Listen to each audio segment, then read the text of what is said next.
When we get our findings from the field, we communicate this to the authorities. We wrote to the Nigerian army. We shared with them. These were the findings we found on the ground. These were the allegations that were brought to our notice. What have you done about them? What is your own side of the story?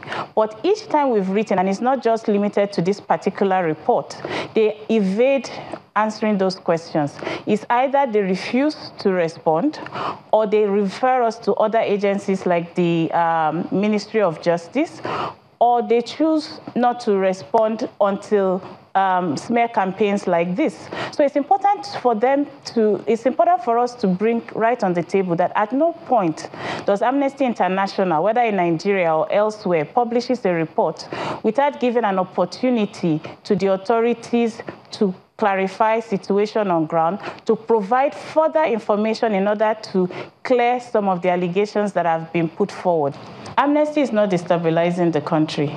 Amnesty is interested in a country where human rights is respected, promoted, and where people enjoy their life. That statement is not correct because they have never, what we were looking forward to, and way back in February 2016, the Nigerian army specifically wrote to Amnesty International to their London office requesting them to come over, which they did. We sat down with them, we had a dialogue with them, but at the end of it all, they said our investigations were not independent, that it should have been conducted by a foreign body or so to speak.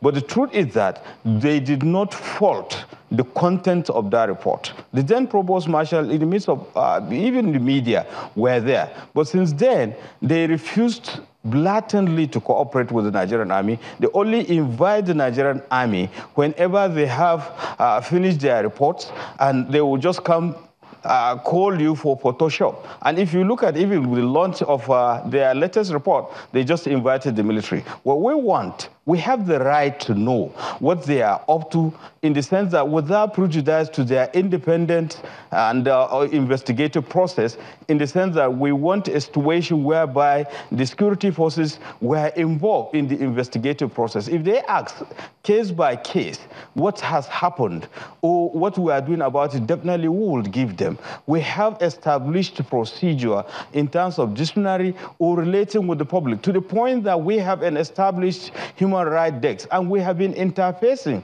with other stakeholders.